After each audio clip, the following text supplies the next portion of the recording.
All right, welcome everybody to the next edition of Examined Life, Meaning in the Modern World.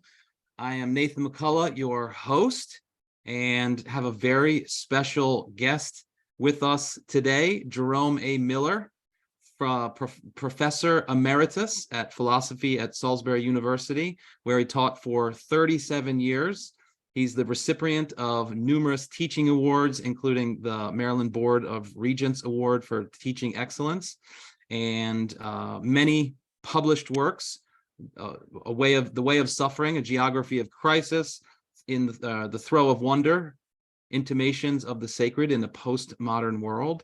And he's got a new book called The Evolutionary Importance of Human Persons, Evolving Towards the Other, which is to be published in next year, 2020, 2023. But maybe more and most importantly, Dr. Miller was my first philosophy professor ever, and really the one that exposed me to philosophy. So I'm really excited that I'm getting this opportunity. I've been looking forward to it for quite a long time. If you have seen any of the prior episodes of the Examined Life, you probably heard me talk about Dr. Miller many times, because I had kind of I think probably a non-traditional introduction to philosophy, where it wasn't a 101 course where we studied Plato and Aristotle and Kant and different things like that. My first philosophy course ever was the philosophy of religion, where we studied Nietzsche and Heidegger, and kind of really, I got kind of, thunderstruck, or a lightning bolt, and I got really moved and inspired by the transformational possibility that exists in philosophy, and specifically in Heidegger over time, the commitment or the possibility of having a transformation, in the way that we live.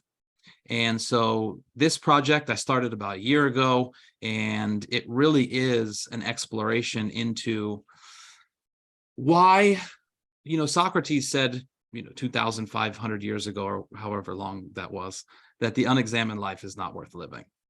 And so this podcast series is really an examination of what it would mean, or what it looks like to live in a way that is full of meaning, that we do examine, the kind of beings that we are, and the kind of the impact that philosophy can have, not just practically, but in a life well lived. And that really is kind of the goal of this, is to have conversations with other philosophers and deep thinkers, and to hear about what other perspectives are on philosophy in the life that in the world that we live in today. So I'm excited to have you here, Dr. Miller, and that's my opening rant. Is there anything that I missed in terms of your biography that you'd like to add? I would just mention, because I know of your interest in addiction and recovery, and that I co-edited a book called Sobering Wisdom, Philosophical Reflections on 12-Step Spirituality. So, we were grappling with issues of addiction from an existential point of view, from a point of view that you're interested in philosophically. So that might be of interest to, see how that plays into maybe some of the things that we might want to talk about. Okay, fantastic. So that one, was that in between the Throe of Wonder and the new one?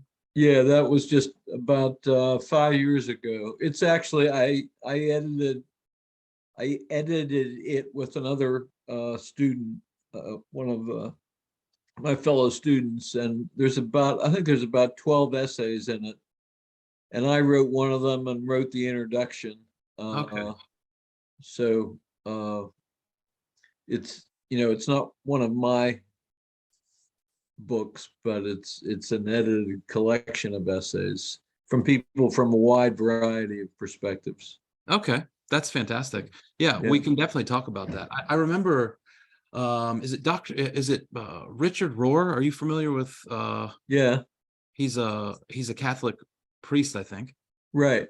Yeah, Yeah. I remember one time when I was reading one of his books called something about something underwater, and he said that the AA tradition is America's contribution to the world's spiritual traditions.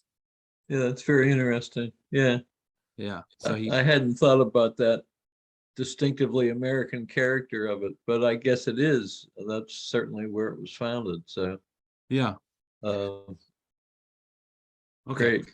All right. So we can get into that at some point. I find that very interesting though, because so much of the work that I've done in my own recovery, I'm someone who's in long-term recovery. So specifically my interest in the 12 steps and going through that process is also the transformative element Right. of it, Right. Right. and the process of, what I've learned is specifically in my work in working kind of through Heidegger, and this idea that we're always kind of living into a future that has our past kind of in it. This idea that we're always kind of we're the future that we're living into is kind of there's a projection of our past there. And one of the things that I've found is that when you're working with people that are, let's say, dealing with addiction or dealing with any kind of existential condition that includes shame and guilt and things like that, they're constantly living into their past, constantly Yeah. Right. reliving that, and that kind Right. of the dealing with the trauma, and the way to kind of create an opening for a new possibility and a transformation in your life. It is about bringing completion to whatever was in the past, such that you take it out of your future and you put it back where it belongs, so that you're kind of living into something that's more open and Right. not Right. full of that. Right. Yeah. Great. Wonderful stuff. Yeah. Okay, so just to kind of kick it off in terms of general questions, I always ask people in the beginning, right? What does philosophy mean to you specifically? Oh my Lord, what does philosophy mean to me? I guess a lot of what you've already said, I would emphasize radical questioning, uh, which is often, sometimes it's precipitated by a traumatic event, and sometimes it precipitates a traumatic event. It can go either way, but it has to do with the ground being pulled out from under you. Mm-hmm. And you know, a divorce can do that. A serious disease can do that. And so your normal framework, something ruptures your normal framework and throws you open to possibilities that you didn't even realize were possibilities. Uh, I mean, we think we all sort of we all know we're going to die, so we all think we know that that is a possibility. But when we think of death in that way, we're thinking of it as an event that happens in the world. But death is not an event that happens into the world except for the people who aren't dying. Right. If you are actually dying or having a real encounter with the possibility of dying, it's not an event that happens in your world, it's an event that happens to your world. So your whole world is kind of broken open. And then, the irony is that that can open you up to life in a way that is, as you say, transformative. So identify philosophy with the kind of thinking that happens when you experience that kind of rupture. And lots of people who experience that kind of rupture and engage in that kind of thinking, they don't know they're philosophizing. They don't, they wouldn't understand most technical academic philosophy if they read it, but they're actually thinking philosophically. And I might whisper, they may be thinking philosophically in a more authentic way than many academic philosophers who have normalized philosophy itself and used you without realizing it have built up philosophy as a way of avoiding those kind of upsetting experiences. So does that all that make sense? It makes 100% sense to me. I think it's so interesting. I just want to acknowledge you because I think I really am your student.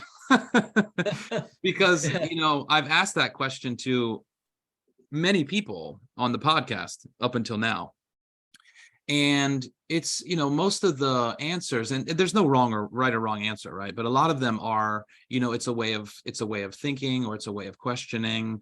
It's a discipline. It's a practice, and so it's always interesting to hear those different points of view, because I was just sharing with Dr. Nicholas in my last interview that when I was exposed to philosophy the first time, and I remember reading a specific section of Being and Time where I think it was about anxiety, and the Augenblick, right? The moment of vision in which nothing changes, yet nothing changes physically in the world, and yet everything shows up or emerges in a different kind of significance.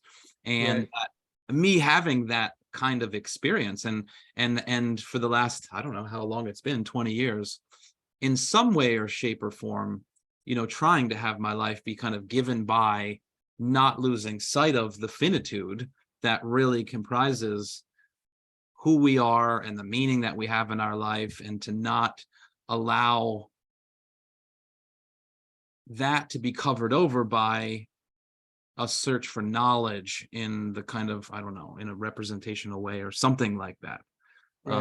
So when you characterize it that way, it speaks to me fully. Great. Yeah.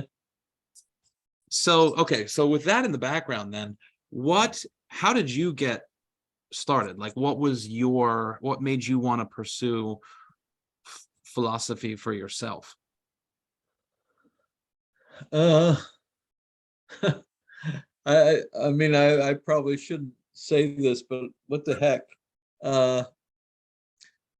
The story is that when I was 6 years old, well, I remember asking my mother when I was 5 years old, what is time?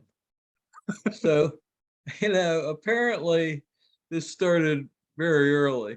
And this is the part I should not say, but apparently the neighbor asked my mother, what kind of a child is he, or what is he like? And apparently my mother said he has the mind of a philosopher, the heart of a poet, and the temper of Satan. So I think that's probably pretty accurate. So I started out as an English major, and then in college, and I fell in love with literature when I was in high school. But I sort of realized that the reason I loved literature was because it got me thinking philosophically, and it was really the issues that I wanted to spend my time with, because they seem like the ultimate issues. They're, I mean, I get it. Some people would argue that theology is the ultimate, addresses the ultimate issues, but I think only philosophy gets you to theology, or gets you to the brink of theology. So in that way, I think it's the fundamental way to the radical questions. And that breaking open that we have both talked about, that's what gets radical scientific theory Mm-hmm. moving. And it's what gets all fundamental shifts in human life, new ways of thinking. They all emerge out of that kind of fundamental rift that happens when a normal way of thinking gets broken open to something radical. So that's what I've always been drawn to. So I don't know if that makes sense, but Yeah. yeah. Yeah, completely. I mean, I remember just last year I read the end of philosophy and the task of thinking, in which Heidegger mentions that even philosophy itself, if it becomes too kind of propositional and the sorting out of knowledge, and it starts at the kind of theoretical standpoint, that was kind of the call for a poetical kind of thinking, and one in which there's a relationship to language in which it's not trying to explain anything or describe anything. It's there is an experiential aspect to poetic language that can give rise even to for the philosophers to then come in and kind of work with it, and then for the sciences to then come in and have that kind of openness still inform the science and inform the philosophy, and exactly. different disciplines, so they don't lose that sense of wonder, I guess, and that sense of openness. I mean, I have over the course of I was exposed to Heidegger in I guess 1970, and it definitely impacted me in a way no other philosopher did, being in time in particular. Partly because I studied it with a fantastic teacher. But since then, I've been very affected by other thinkers, and I've become convinced. I would now argue against Heidegger on certain issues, and one of them being the role of propositions and theoretical understanding, which I think he is wrong on some issues regarding that. And well, I have other issues too with him, but I don't know. We can maybe explore where that goes. I don't know where you want to take things. Okay, so you mean so when you say propositional and the theoretical standpoint, you mean his argument that is a derivative phenomenon from let's say the pre-theoretical, the pre-ontological kind of. What did you just say? It's a. Repeat what you just said. Oh, derivative was the word you used. Yeah. So I think his tendency, and this plays into evolution, right? And what I'm trying to do in this new book about evolution, he views theory and he views judgment as derivative from a more fundamental mode of attunement to the world. And for him, the derivative is always of secondary importance to what is more primordial. So he's always subordinating the derivative to the primordial. And that is fundamentally an anti-evolutionary view, right? You're saying that what comes out of the primordial is less significant, less important than the primordial itself. And I'm going to try to reverse that and say that we evolve, right? So the primordial is absolutely crucial because it's that opening, it's that breaking open. But then it leads you beyond the primordial. And so you can evolve beyond the primordial to something that actually takes you closer to reality, closer to being, which I think he would radically disagree with that. Hmm. And I don't know where, if does that make sense, or do you see how there's a tension between me and him on that issue? Yeah, I mean, I think definitely, I think the way that it's set up, as far as I understand, he says that there's no privileging, I guess, in some sense, over any particular mode of being. They're just a different way of revealing. But he certainly does tend to, I think his interest was more in starting at, this is how I understand it, starting at, let's say, in Being in Time, where he talks about the Cartesian move into kind of focusing on the human as being most fundamentally characterized by rational thought, or as a conscious being. And that his move in Being in Time is to say, before we privileged a theoretical way of revealing, let's say, that the being of Dasein, which is his kind of characterization of the human being, before we can understand the theoretical world that emerges from that particular mode of being and what's revealed in that way of being, that there's a being with, there's an embeddedness in the world, that there is a almost our conscious awareness of the world behind that, and allowing that way of thinking and being is a complete immersion in the world, where there is maybe that the world itself for our particular kind of being is primary.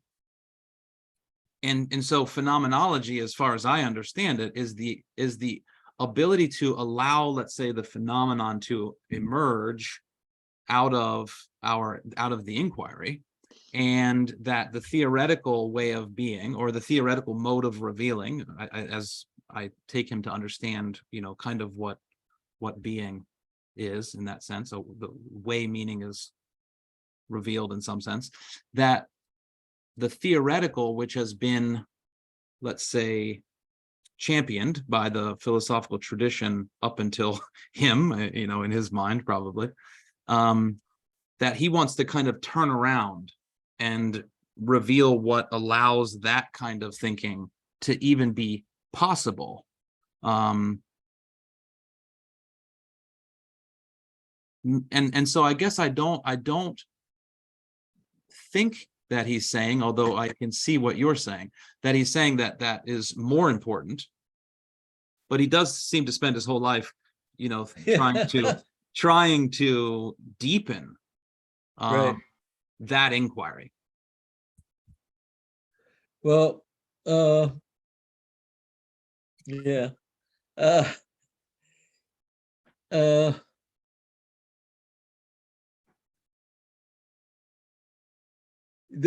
I definitely want to agree that there is like a primordial relationship. And I think if I would try to put what he says in my terms, I would say for him, I think that there are these fundamental experiences that we have that attune us to the mystery of reality.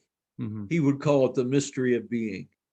And I think those primal experiences, everything human comes out of them.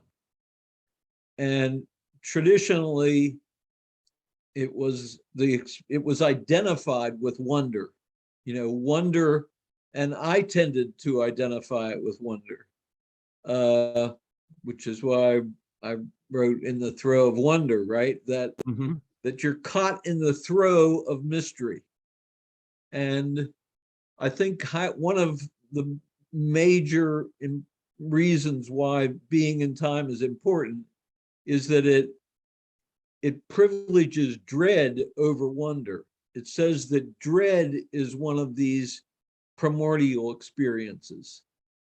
And that goes back to the beginning of our conversation where I talked about, you asked me what's philosophy all about. And I said, well, that rupture of everydayness.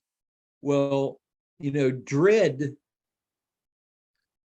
ruptures everydayness in a more dramatic way, you might say, than wonder does. But I would say they're very intimately related. And I would say there's two other primordial experiences. There's awe, which is kind of an awakening to the transcendence of mystery, right? There's something overwhelming about it. And I would say horror is a fourth one, right? Where, you see, something horrific on television, or, you learn about the Holocaust, right? That is one of those jarring primordial experiences. So I would agree with him that there are all these, there are these fundamental primordial experiences that attune us to the mystery of reality, and they turn our experience of reality into an experience of mystery. We don't know. We are surrounded by what transcends us. And I have actually come to argue that awe is of those four, I think awe, which seems less fundamental maybe than wonder, I actually think awe is the most fundamental. And what I would talk about here is imagine a 4-month-old child lying in a crib, right? And sort of looking and, experiencing the morning light coming in the room and the walls, and it's all completely overwhelming. When we go back to our childhood homes, we say how little everything is. I remember it being, of tremendous size, and it turns out it wasn't tremendous size at all. Well, that's because for me, it was of tremendous size, and it was all overwhelming. And so I tend to think that is the primordial human experience, that experience of awe. But then I would come back and say, well, I think Heidegger so privileges those kinds of experiences that he doesn't realize how important the intentional operations are. I'm using a technical word there. How important inquiry, questioning, insight, judgment, how important those operations are, because they don't involve our effort to smother the mystery. They are our exploration of the mystery. So I would privilege human exploring as the crucial human activity, right? Because you don't explore unless you've had those primordial experiences. But to be fully human is to explore what those primordial experiences lead to, not staying there, but entering the opening they create. That's a lot there now. Yeah, Do- no, do- I think Make it's that what you want. no, I think that's exactly right. And let me see if I can not push back, but push on what you're saying. Okay, sure. Because the way that I see, let's say, for example, the function of these, what he calls these fundamental moods, these fundamental attunements. Right. He talks about anxiety, he talks about boredom, or dread, anxiety or dread, boredom, and the phenomenological inquiry into them. I think the importance for Heidegger is what they reveal, which Right. is a let's say pre-theoretical, pre-ontological awareness or understanding of the world that was always already there, but that we couldn't see it because it was already so ingrained, I guess, in our in what he calls das Man, right? This kind of everyday, this always everyday way of being. Right. And that, let's say, like you were saying before, there's a child full of wonder. I think Aristotle called thalmuzon or something, is like the Yeah. openness, like that's where all questioning began for Right. even for Aristotle. Right. But he ended up saying that we have to transcend that and become more mature in our thinking, theoretical, and contemplation for him ended up being kind of our highest Yeah. expression. Right. And I think for Heidegger that these moods, these fundamental attunements are critical because phenomenologically they allow something to emerge that does rupture our everyday way of thinking. Yeah. And from that, a new way of being, a new way of having the world be revealed to us becomes possible. And I think that what the call is, because even in like path marks, he always talks about thinking paths, and it's always about, there is no answer, it's always just the deepening of the inquiry, the deepening of the question, following the question without needing it to lead anywhere in particular.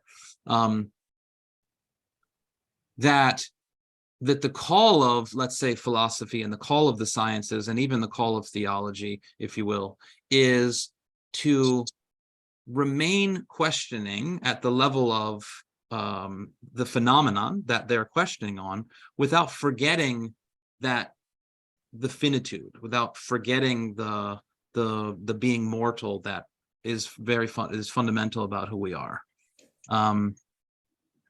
So that's how I reconcile those things. So let me try this. I mean, we don't have to make this totally about Heidegger, but right. I mean, what I'm doing here, just in terms of,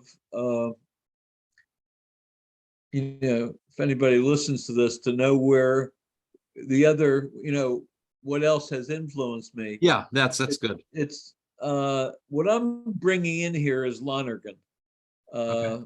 Bernard Lonergan, a Canadian philosopher whose major book is called Insight, and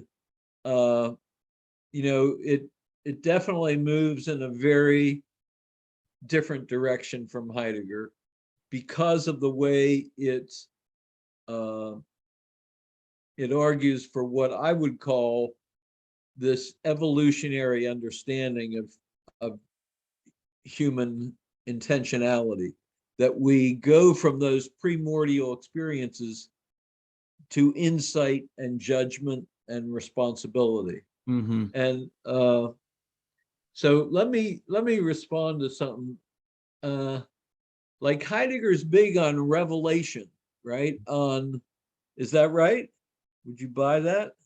Yeah, I'd say especially the early Heidegger. There's a kind of revelatory experience, right? Yes. Yeah. And I think he tends to say that, like, our primordial attunement, you talked about our immersion in the world, Mm-hmm.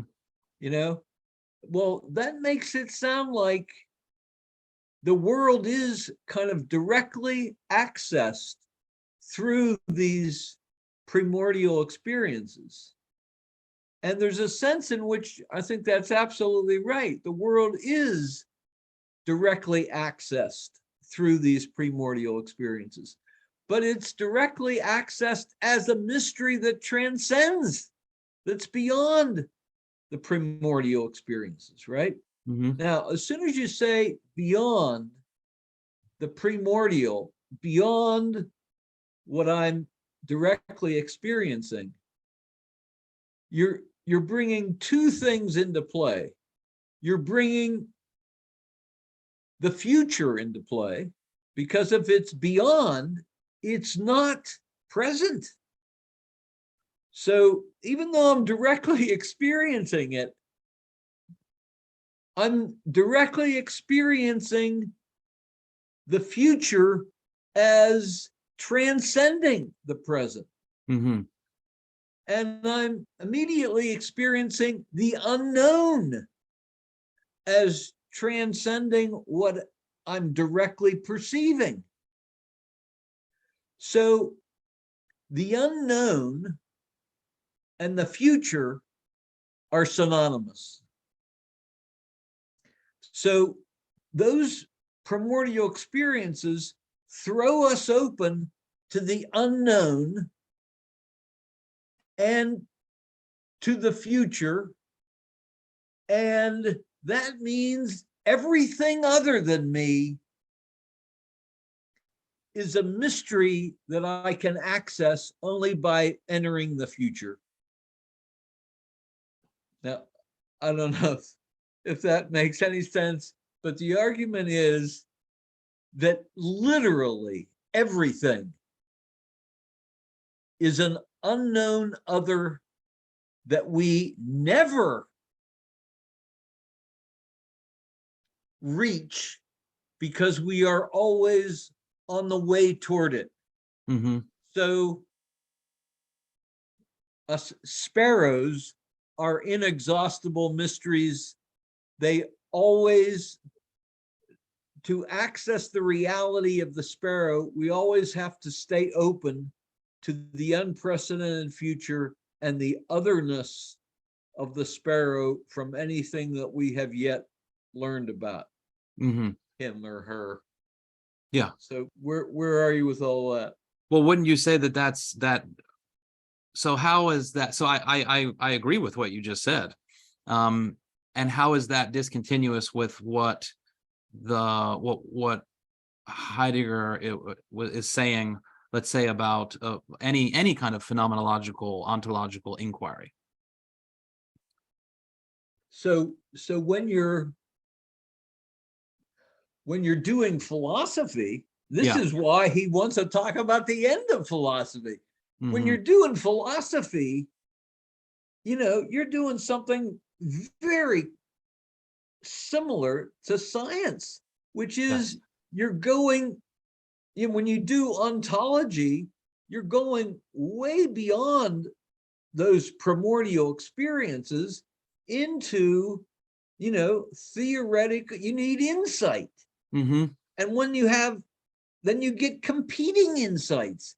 And when you get competing insights, you have to make a judgment.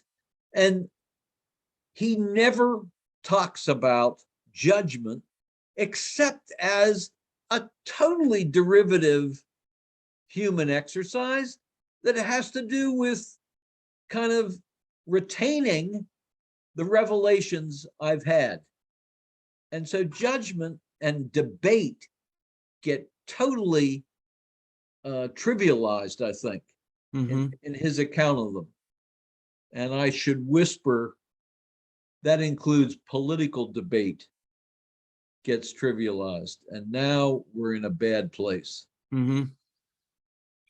Yeah, I mean, I think that's the sense in which one has to pick up from there and then carry on and apply. I'll give an example.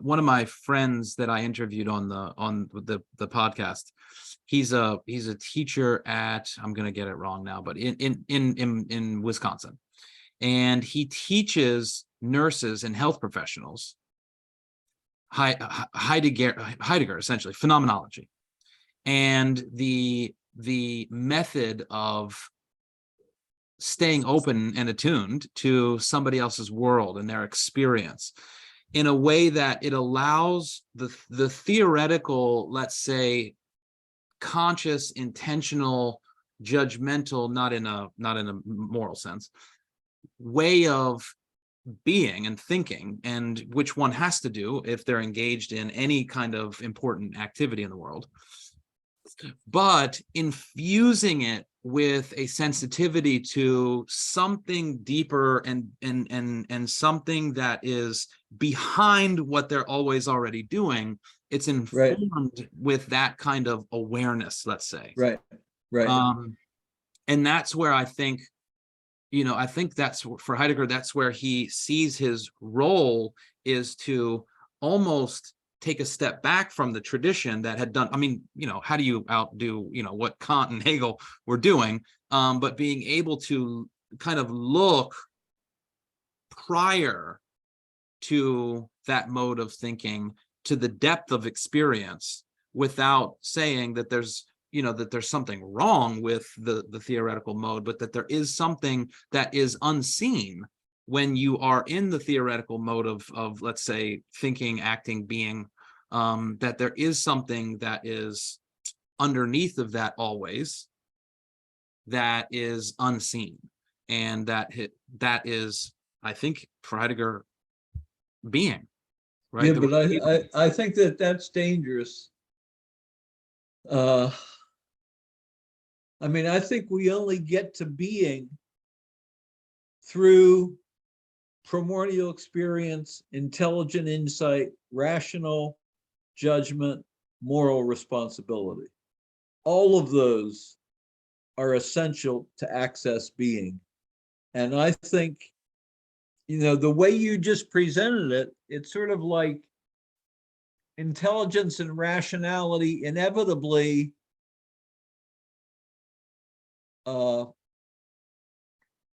they inevitably sort of subordinate the primordial to them. And that is what I disagree with. Okay. Now, I completely agree that that's what they're usually used to do, right? Which is why I always come back to Heidegger and say, no. So the way I would kind of get at it is,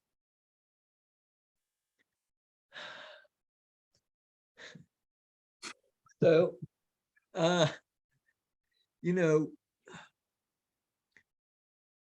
we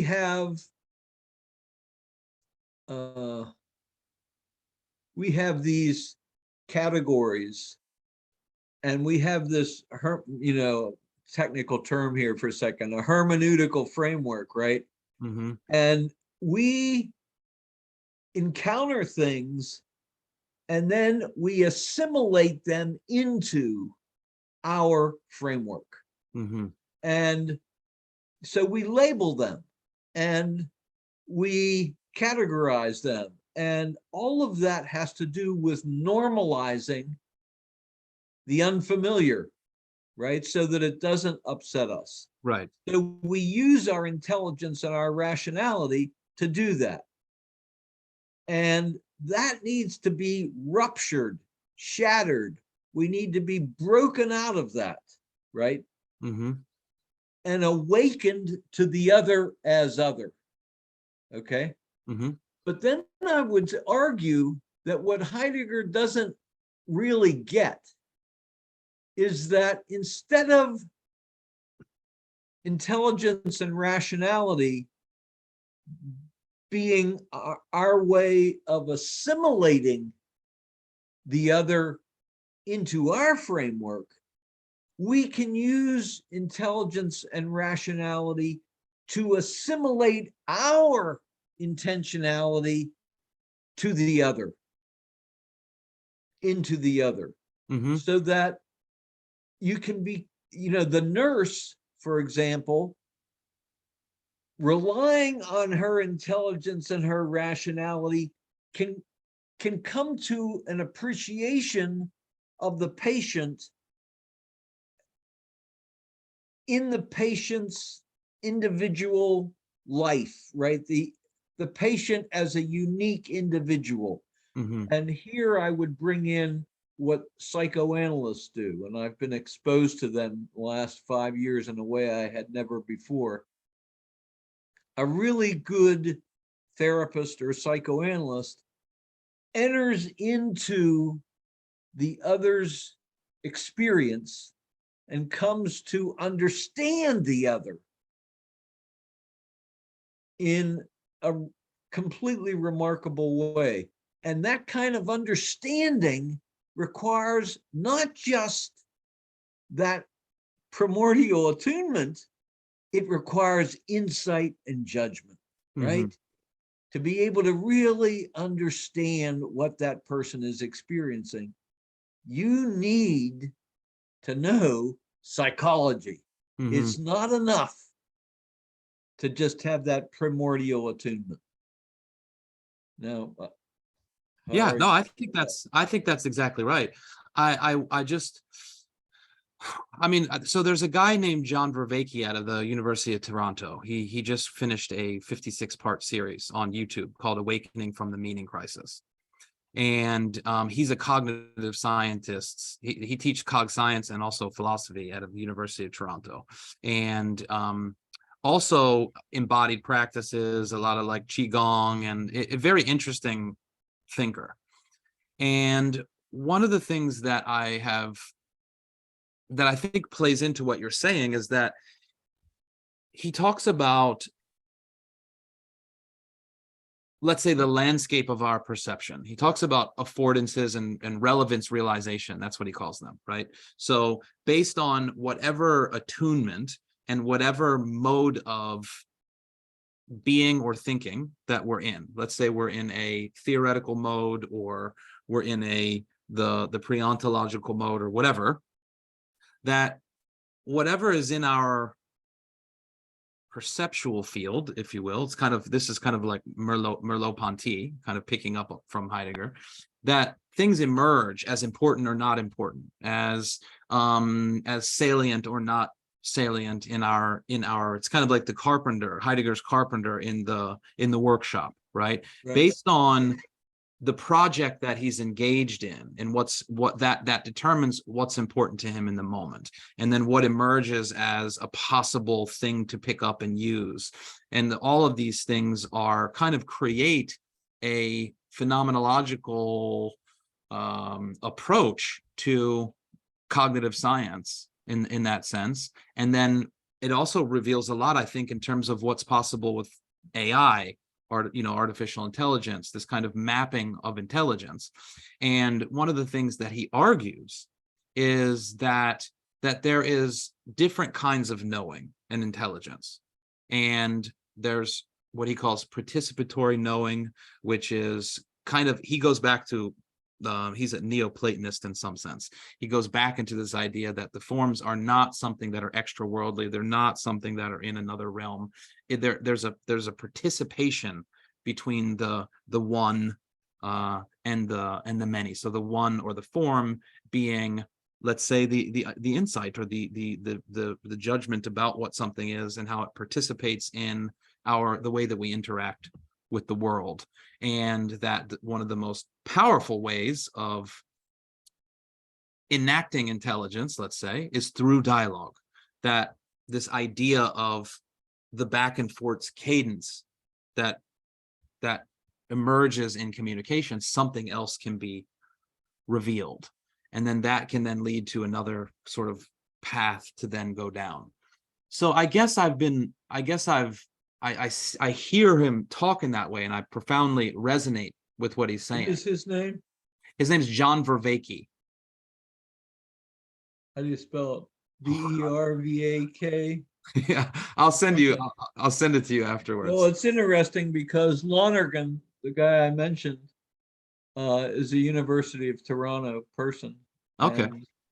And Lonerganians are big people at the University of Toronto. The University of Toronto Press publishes Lonergan's collected works. So it would be interesting to know if this fellow, has picked up any of that. Okay. Yeah. So the reason why I say that is because I think in my, I guess it's just, I'm always applying what I'm learning from Heidegger. There's an embodied rationality, that there's an attuned rationality, that there's, and he talks about, let's not think about reason as simply a cognitive phenomenon, but that there's this idea of intelligence that's multifaceted and it's very nuanced, and it's not just the propositional outputting of the Right. mind, but that there's actually something much deeper, and that they're all, I don't know, Yeah, but contiguous or... see there. First of all, I'm getting very dark here. Shouldn't I turn Yeah, it you're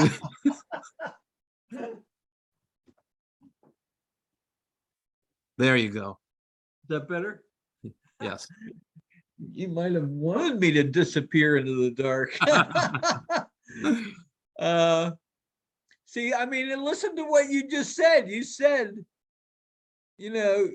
I forget what you said, but you said something about, something much more like significant than the propositional, right? But Well, all encompassing. So well, not more important, but that, let's say, he would say that reason, rationality, is the propositional, and also it's, let's say, broader in that they all participate together in a kind of a knowing, let's say, that's not non-propositional, but it's not just right. the propositional. Absolutely. So one of the things I would argue, and this also, this is very Heideggerian, I think.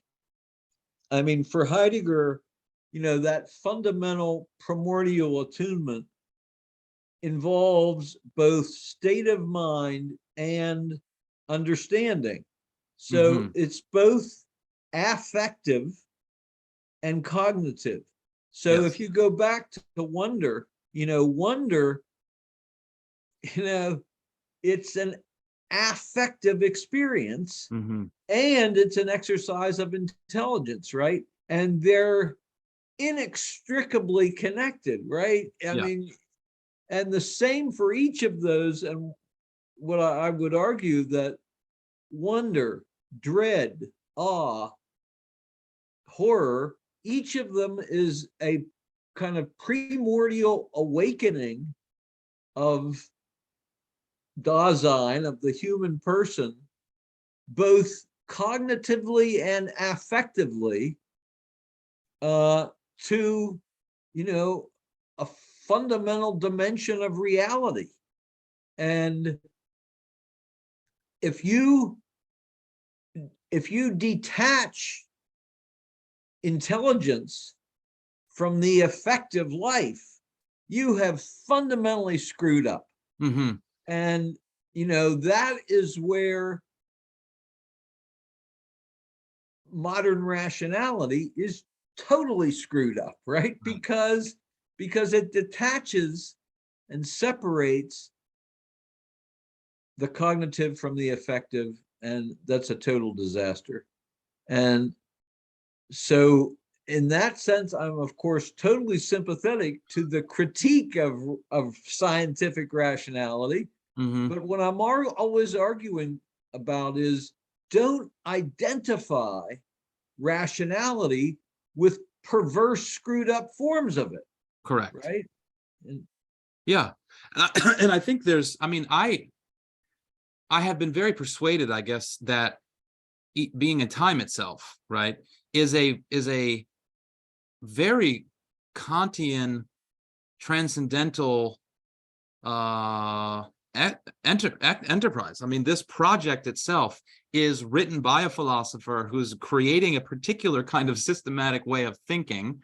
So I see, when I hear Heidegger, for example, talk about the end of philosophy and the task of thinking, he's very much thinking as a philosopher, but critiquing from inside. So critique in the sense of thinking with, not against, and deconstruction, for example, not as the tearing down of something, but the kind of getting inside and thinking within it, looking for what has maybe been unthought or unsaid within that, the own tradition itself, or the own way of thinking itself.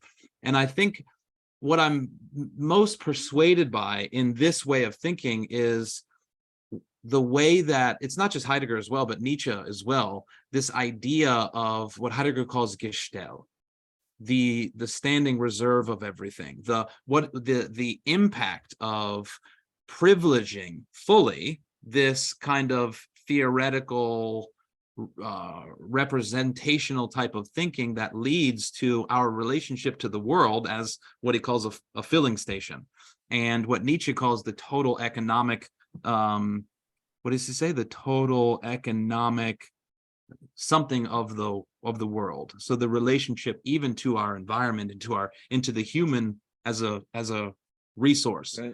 And that it leads to that kind of mode of thinking, that mode of being, and that because he can see the future following down that path, it's kind of like trying to get inside of that, inverting it, and looking at what is a new possible way that being could reveal itself that would include a little bit more wonder, that would include a little bit more embodiment, attunement, and so that we can have a different relationship with the human being and the environment. Of course, Heidegger ends up being a Nazi, and so there's a whole challenge in terms of where does ethics come in, where does morality come in, how does that play a role?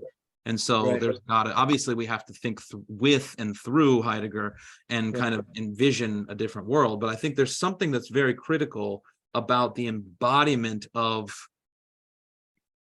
the conscious mode of being and thinking that's critical. Yeah, right. I'm with you.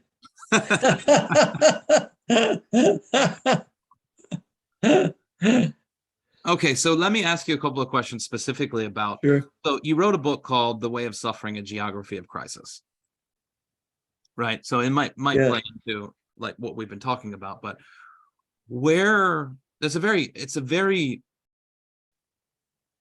very almost revealing sentence or title, right?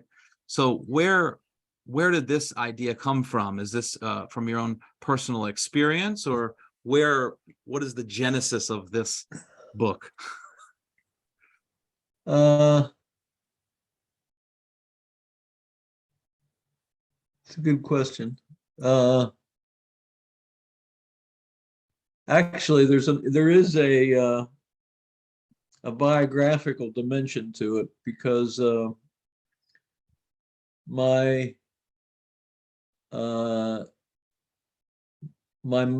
mother's mother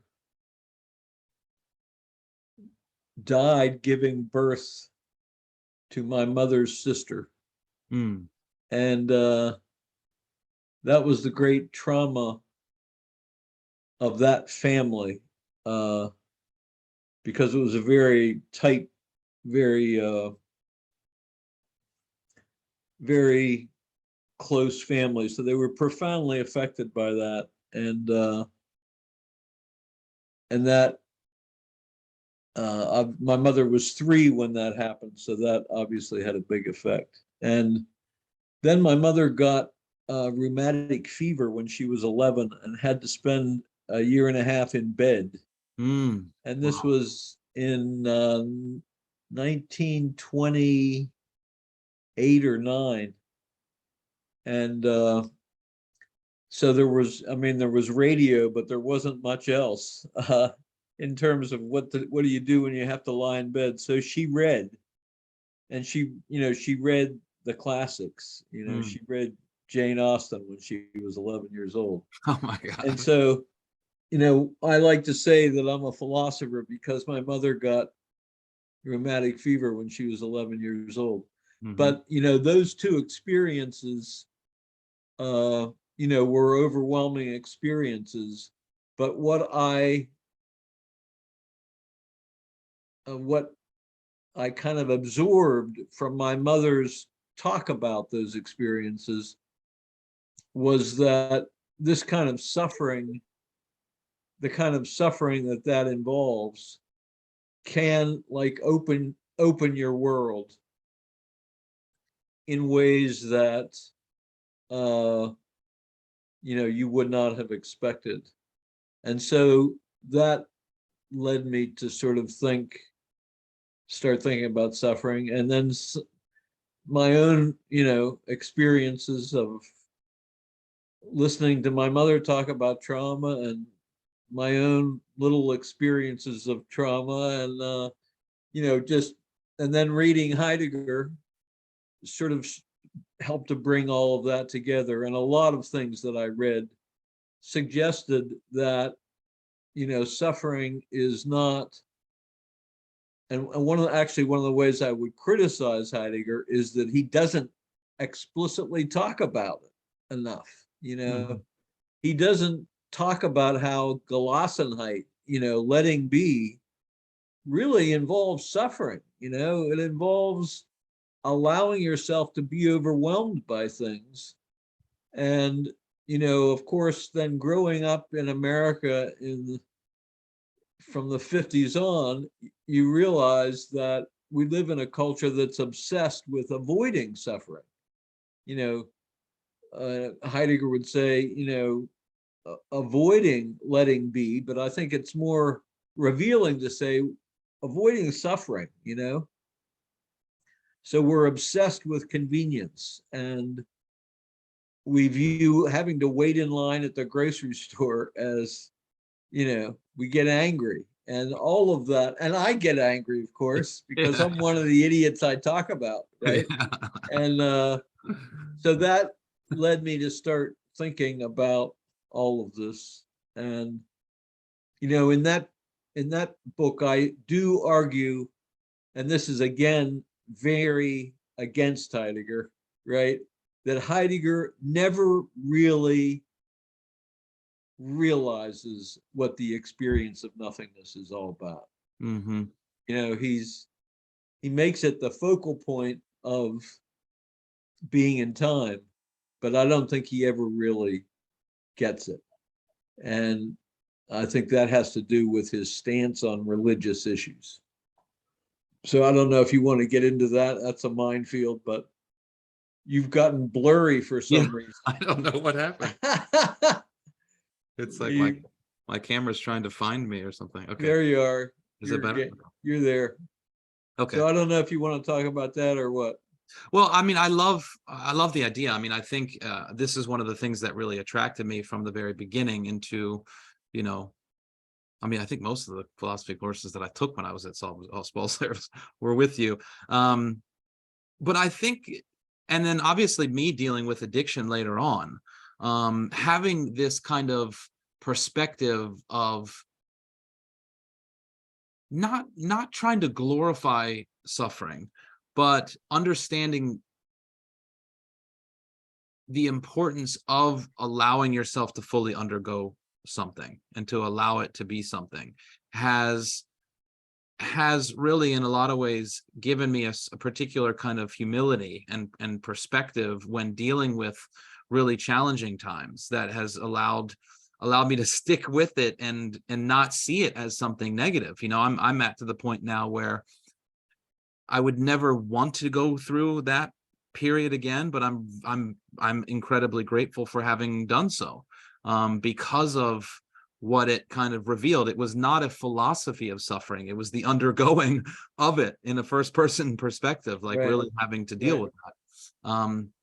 And I think it's part of why I have really gravitated more and more to, let's say, Nietzsche's idea of amor fati and the eternal return, and even the Stoics and kind of their appreciation for being with death, memento mori, this kind of allowing one's finitude to reveal something very profound about the way that life, I don't want to say should be lived, but could be lived in the insight that is opened up or made room for, if you allow yourself to really stay with, let's say, the horror that comes with the, even if it's just a momentary flash of, I'm gonna die, Right. not someday, one day, but like death is an ever-present possibility. Right. I just happened coincidentally last night to watch a section of an interview with Johnny Cash that Bob Costas did, I don't know, some years ago, maybe 1988 or something like that. And Johnny Cash describes, of course, he went through all these, terrible experiences with using drugs and alcohol. But he says the absolutely worst day of his life was the first day he went into the Betty Ford clinic.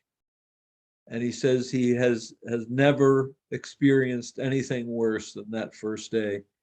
And he doesn't really describe it a whole lot, except to say that he was just totally sort of devastated, I think, by his realization of what his life had come to. Mm, And 12-step people would probably say hitting bottom, yeah. I would say identifying with nothingness. And he says it was the worst day of his life and basically the most important day of his life.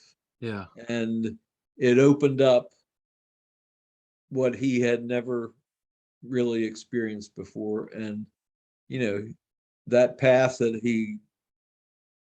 experience led to, he stayed on for the rest of his life, Yeah. So, I thought it was fabulous. Of course, I think he's fabulous. Uh, he, the man in black is sort of identifying with nothingness and identifying with the darkness and acknowledging it, and great stuff. Yeah. Yeah. And I guess I should say something about, I try to, again, remain as jargon free as possible. So when Nietzsche talks about amor fati and the eternal return, what I understand him pointing at is also someone who's suffered a lot in his life, right? So but this idea that you would change nothing, getting yourself to the place where you become so, like Gelassenheit, you become so aligned with what is, and that you would change nothing, that you would alter nothing, that you if you have a bad day, loving that. If you have cancer, loving that. If someone close to you dies, loving that. Like getting yourself into complete, it's almost Buddhist in this sense, like in a total non-resistance to whatever has been, whatever is happening now, and whatever is to come, whatever that may be. Getting yourself in a non-resistant kind of position where you would choose it all again every moment, every day, every just the willingness and the courage that it takes to choose it all. That idea is what I take in terms of what can be made possible by the memento mori, the living in the light of death, which I think is also made possible by these, what you've been talking about, these moments of rupture, where if we have the courage, I guess in some sense, of the willingness to stay with it versus flee back into the everyday, that there is something very profound about what it means to be human that can be I revealed. might as well. I see we have basically a half hour left, so I might as well throw the last monkey wrench in. Okay. So, uh, I actually think that uh, I think the big difficulty that I have with what you were just describing, and it's a difficulty I have with definitely with Stoicism, definitely with Nietzsche, and probably with Buddhism, is uh, is evil. And uh, I actually think that what I wrote in The Way of Suffering, I actually think it's wrong because I think it's too influenced by Heidegger on this issue, who thinks that death or nothingness is the most radical crisis. And I think what you just described shows that it's not, because it really is possible to integrate cancer into your life. Mm-hmm. It really is. I mean, it's possible to be so open to death that you don't integrate it into your life because it's the shattering of your life, but you can be so open to it that you are at peace with it. Mm-hmm. And you can kind of live that openness to death can actually bring you in tune with life Mm-hmm. in a wonderful way. But you can't do that with evil. You can't. I mean, if you love evil, well, first of all, this gets extremely complicated, but evil, you can't. If you have raped someone, the fundamental question is, how do you live with that? Right.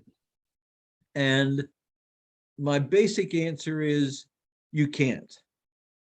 And that's why evil is much more traumatic than death. And this goes back to what you said way back at the beginning of our conversation about guilt and shame. And I mean, I think most addiction, well, I shouldn't say that, but a hell of a lot of addiction has to do with someone who has been violated, right? Because one of the things that has been missed by the tradition, it's not just the violator who is traumatized. Right. It's, I mean, very frequently the violator isn't traumatized because we're such assholes, right? But the victim is horrifically traumatized and feels that the evil done to her is inescapable, and that means she's got to live with the evil that has been done to her. And how the hell do you do that? Mm. And a lot of people end up saying only by drinking, right? And so I think evil is it's the real trauma. And the whole difficulty is, how do you keep going? How do you assimilate it? And you really can't. And I think that's what creates the blocks. And this is what I argue in the last chapter of this recent book on evolution, is that evil is it's the great human trauma. And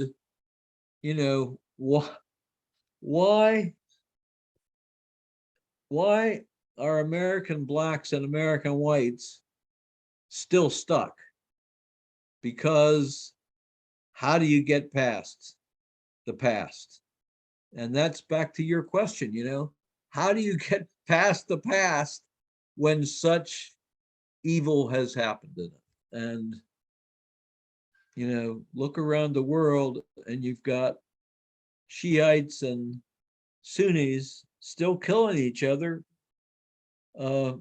I start that last chapter by describing, there's this book called Balkan Ghosts, written by a guy who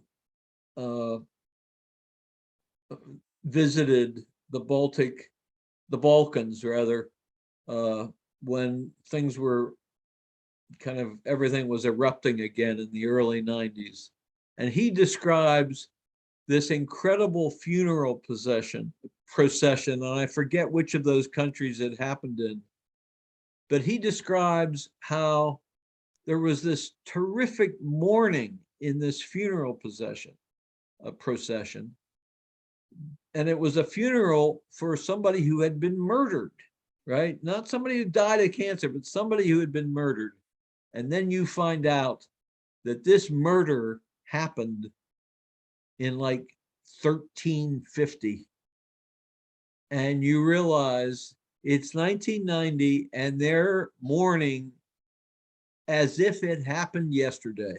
Mm-hmm. And then you realize, gee, I wonder why we have, such violence in the Balkans. And guess what? It's because how do you get past the past? And that's what. So what's the conclusion is maybe you can't. Unless there's something like forgiveness, which is an impossible possibility. Okay. Yeah, I was going to ask. Yeah. So it's so interesting that you say this, because again, I am definitely one of your students. I mean, I remember, I don't know if it was in the philosophy of religion class that I first took, or maybe it was one of the ones after it, but when we were talking about the difference between reparations and retribution, and the idea that a wound is something that if you're able to, let me see if I can say this the right way. If you're able to deal with, let's say, a wound, let's say something traumatic that happened in the past, put it that way, that you can radically alter the future by reckoning with the past. And actually, it's maybe the only way to open up a radical new possibility for the future is to reckon with and bring completion or closure with and heal something like that's happened. And it's interesting that you say that, because so much of the work that I've done on my own self personally, but then in the coaching and the approach that we have, it really is almost an AA inspired idea that if you want to have freedom, if you want to have full self-expression, if you want to be empowered in your life, if you want to experience ecstatic experiences, joy, things like that, the only way to really authentically do that is by owning it all, is by going back, making amends where it's appropriate. Yeah. Having conversations, bringing completion to things so that you can put them in the past. Yeah. For good, and not be, dragging them along. Exactly. And I remember us reading the death of Ivan Ilyich, where he has that moment at the end of his life where it's like, shit. Yeah. Yeah. What does my life, amount to? There's a great scene. Your image there reminded me, and of course, with my aging brain, I'm not going to remember the movie, but Robert De Niro and Jeremy Irons movie about a Jesuit priest in Uruguay, or was made in the 80s. Can't believe I can't think of it.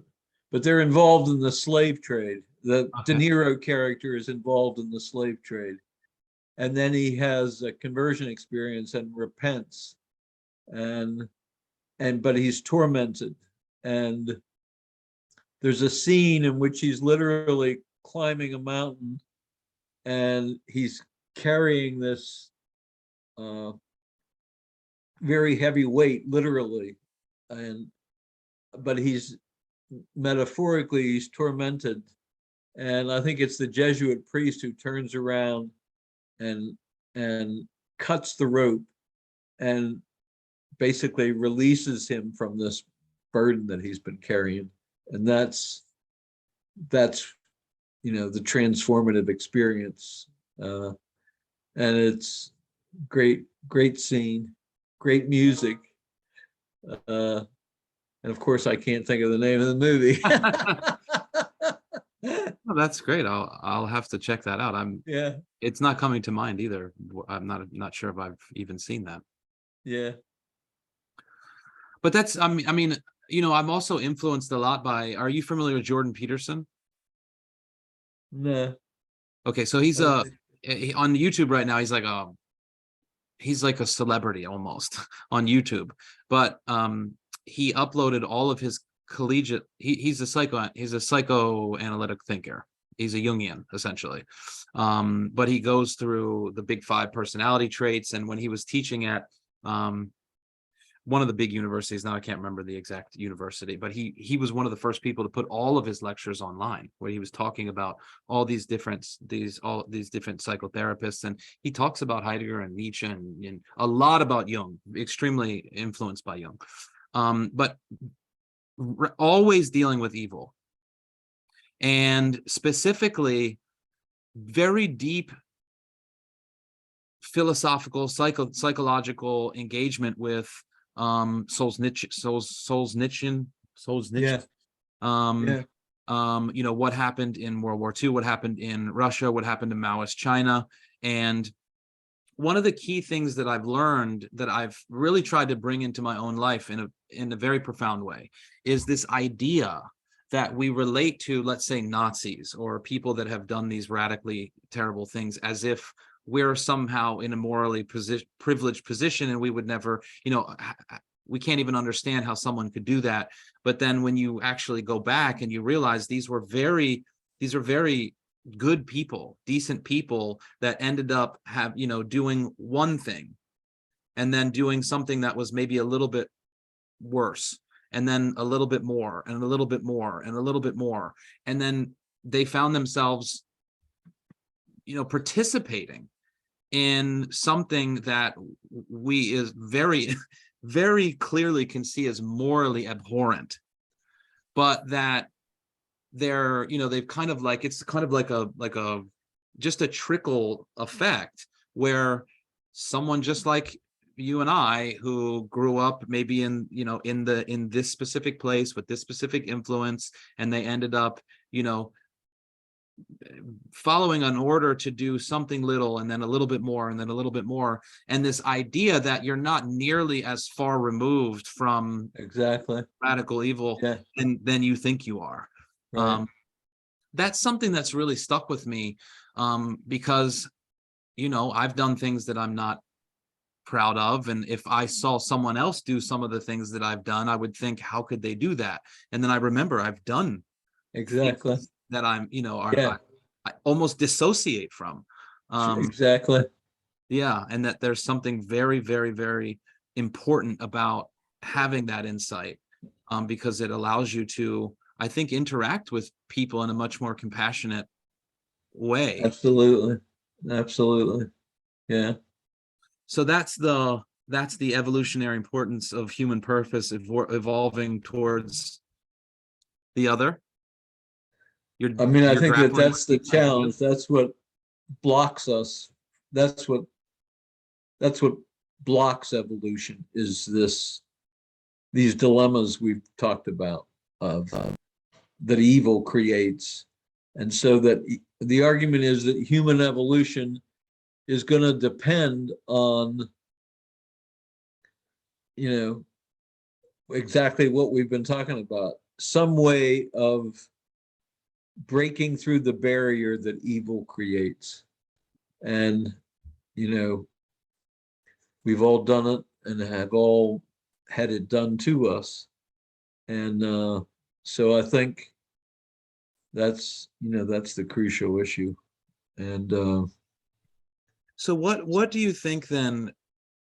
So here's a question, because one of the things that I've noticed, and it's interesting, this actually just came to me. So Jordan was kind of going down a particular path where he was kind of rallying against these kind of radical Marxists and this kind of way of thinking. And he did a 4-part series with Sam Harris where they talked about different ethical things, and very interesting conversations. But people always asked him, what does God mean to you? Who is, what is God? What is God? And he was always there was a lot of deflection, not because he didn't want to answer the question, because he felt like there was already kind of an implied concept of what God is, that he was then asking to either, I agree with that or I don't. And one of the things that I've noticed is he had a very near-death experience. So he was on some sort of anti-anxiety medication, some sort of a barbiturate type of thing.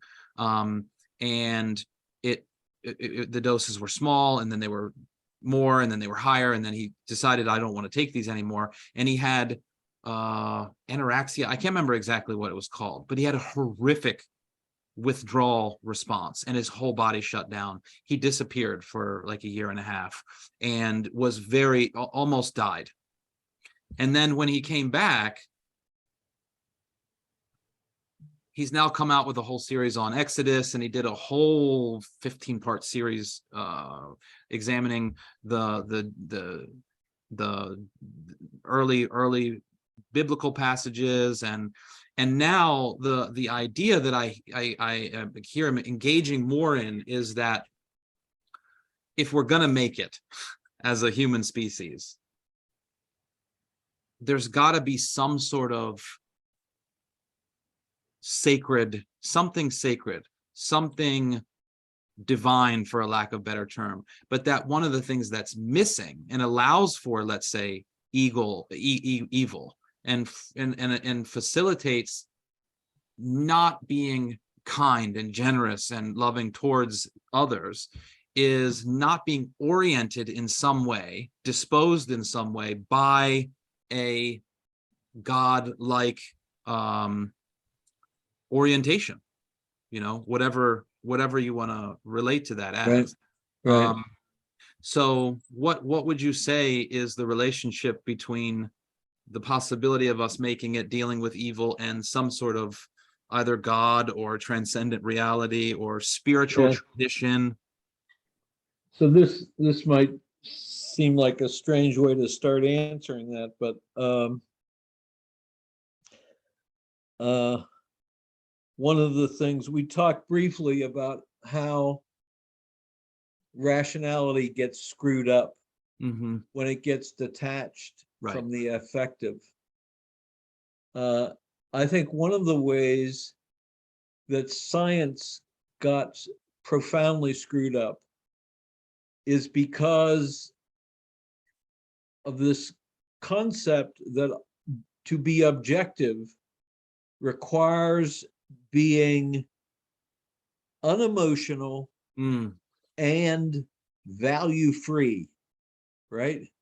That science has nothing to do with values, and it has nothing to do with emotions. It has to do with rationality. And I think that that is absolutely absurd. And my I'm being Heideggerian a little bit now, although, well, I'll continue. So I would say, why does somebody become an astronomer?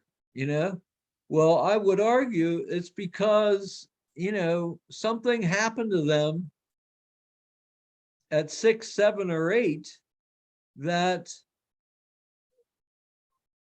gave them an experience of the stars as awful, right? Mhm. As of transcendent, isn't it astonishing, right? So that sense of astonishment, I would argue, is both cognitive and affective and moral, Mm. ethical. That awe is an experience of another as holy, as sacred as whatever your man, what's his name, Peterson, is trying to get at, right? It's a sense of the sacred, right? If you have a sense of the Grand Canyon as an awesome reality, seeing empty Coke cans is going to nauseate you, right? You're going to have a sense that's a violation. And why does somebody become an ornithologist? Because they fall in love with birds, right? And to be an ornithologist, you don't want to suffocate that. That would be insane. Becoming an ornithologist is a way to evolve into a fully intelligent, rational bird lover, right? and the moral import of that initial experience is the most crucial, because it leads you to realize, these birds deserve my lifelong devotion, right? The stars deserve my lifelong devotion. And so there should be this religious, moral, what are you going to call it? It's a value, it's an awakening to importance, right? An awakening, this is of transcendent importance. I think that's what your man Peterson is talking about, right? Yeah. That's the absolutely crucial thing. Awakening, awakening to, and then responding to what is of transcendent importance. You don't get that in Heidegger. Mm. Really, really. I don't think. You can argue, oh, it's implicit in everything he says about being. I'm not convinced. Yeah. Okay, there is a kind of, the way he responds to technology, that's definitely an ethically charged response. But why does he leave it implicit? Yeah. Mark, come on. Yeah, I think you're right there. I mean, he, even with the question concerning technology, I mean, this idea that what's required is to gain a free relationship to technology so that you can develop, so that you can respond versus just be a reaction, is the space that I think he opens up very profoundly and then doesn't Yes. carry on with. And I think that really is our ethical imperative, is to fill that out and to definitely make that. Yeah. It's interesting that you use the stars and the morals, because that also made me think of Kant, right? Exactly. The I the thought of the starry same thing. the starry heavens above and the moral law Yeah. Right. within. Exactly. Yeah, that's interesting. Great stuff. Yeah, I mean, So I have think you that read any, have you been exposed to Levinas at all, or people influenced by Levinas?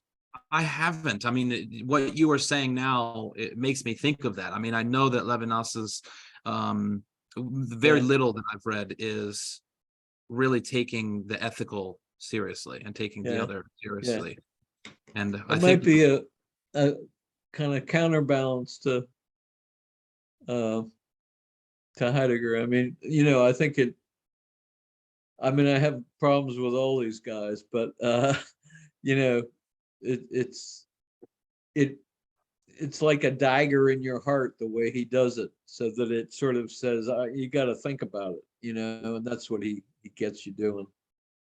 So, yeah, I think, I mean, I think Merleau-Ponty bringing in the body Levinas bringing in the other and morality. I think these things are also very Right, right. important in terms of, not just for philosophy, but for, you know, how do we carve out a future in which we can all make it together? Yeah. Let me give a shout out since we're nearing the end here Okay. to something that might be of interest to people watching this. It might be of interest to you. Is that I mentioned that I discovered in the last 5 years or so psychoanalysis, and I've read in psychoanalysis, read Freud and some other people periodically, but somebody I didn't know asked me to respond to a paper that he was given at this conference, and he was a psychoanalyst. I couldn't figure out why the heck he was asking me to. It turns out he had read Way of Suffering, and so he was interested in that. But he invited me to respond to his paper, and it was at this conference that is held every 2 years in Boston. And the name of the conference is Psychology and the Other. And it's a conference that's really pitched to psychologists, philosophers, and theologians. And there's a lot of psychoanalysts and a lot of philosophers influenced by Levinas, and theologians who come from all sorts of traditions. But it's a very interesting conference, and it's going to be it's held every October, and it's going to be in October 2023 is the next one. Might be of interest to you or some of your listeners to investigate it, and it's offered both in person and virtually. So are you're presenting, or this is just I someone haven't. I'm trying to figure out what I would present. I have presented at a couple of them, and I would like to present. Okay. So I don't know if I will or not, or if it'll be accepted if I do. But it's very good stuff. And the fascinating thing, and it's sort of related, I get a sense, to your work, is, a philosophy conference is great because you get to discuss all these. I mean, you get to hear people thinking about serious philosophical questions in a serious way. But the really fascinating thing about going to this conference for me was to listen to these psychoanalysts talk about their work in detail. Right. Because, first of all, psychoanalysts, I think probably more than many psychotherapists, are very interested in theory. They're very, like Freud himself, it's a very theoretically rich psychological tradition. And a lot of them are very informed philosophically, but they bring to that their practical experiences working with these unbelievable cases, especially psychoanalysts, of people who live with just terrible trauma. And a lot of the people who go to this, well, I shouldn't say that, but a lot of the people I've met who go to this conference are children or grandchildren of Holocaust survivors. So you get people who have really had to work through the most agonizing stuff. So it's very interesting, very fascinating, and pretty inspiring. And you see philosophy being practiced in the most practical way. It's fantastic. So I recommend it. Yeah. Okay. Awesome. I love that. I'll definitely check that out. I mean, there's no doubt that even now I am animated just by just learning about this and how fascinating I think it is and what it reveals about, the kind of being that we have. But ultimately it is in service of the people that I talk to all the time, and the people that I'm Right. working with, the people that have, things have happened to them when they're kids. And, there's just so much that people deal with that doesn't get talked about. And I think, applying this work is important, because otherwise, a lot of times people don't have access to life being any Right. other way than it already is, determined Right. by what's happened. So are you doing coaching? Is that your principal activity these days, or? Yeah, it's basically a phenomenological, ontological coaching, talking to people about things that have happened and what they've kind of made it mean, and how it either narrows down or opens up different possibilities, and how having conversations with this specific person and bringing closure there could open up different things romantically, or from a career Yeah. standpoint. And really, it's applied Yeah. phenomenology, and a lot of it is inside of the domain of communication. So really working on communication, not just as speaking and listening, but this deeper structures that are in the background, giving who we're being in communication, Right. and really Right. working at that. Yeah. So that's my Sounds passion. great. That sounds great. So I'm going to recommend a couple. I know a couple coaches who I think Okay. would probably be interested in this. So Okay, so fantastic. this will appear at some point on the This on will the appear. Yeah. I have That's a your scary thought. information. Yeah. And I'll link to the books. I have links and everything to the Amazon books. So Okay. is there anything else that where people can find you, or how they can be exposed to what you're working on now? People are welcome to email me. You know, and Okay. I'd love to go and talk to people, Okay. lecture, dialogue, anything like that. Is I'm available. And as an old movie said, I'm easy. Okay. Very good. Well, I'll put your email in the chat. Or sorry, not in the chat, but in the description of the YouTube Okay, video. sure. So there'll be Great, links to all your books and where people can find you. great. And My daughter even created a website for me. So okay. JeromeAMiller.com, apparently. I mean, as absurd as that is. Okay. So we'll put a link to the website, a link to your email, a link to the different works that you've done. And like the last question I always ask people is, what does living an examined life mean for Dr. Jerome Miller?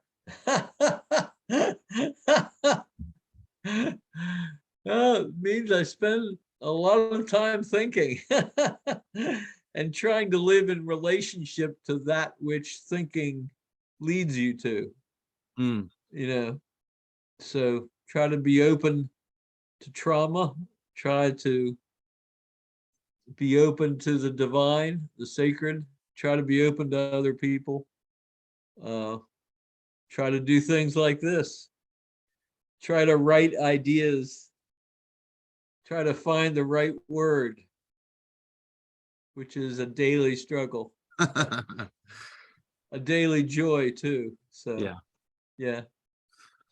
Okay, my friend. Well, I acknowledge you for coming on today, and the impact that you've had on my life. And Well, you're a fantastic student. I'm honored to call you my student. So yeah, thank you very much for your work. It's fantastic. and thanks for coming on and sharing today. It's Sure. really, it's something I've looked forward to for a long time. So love you, my friend, and Okay. keep being out there and creating what you're creating. And Okay. we'll stay Sounds in great. touch. Thanks a lot. All right. See you. Bye.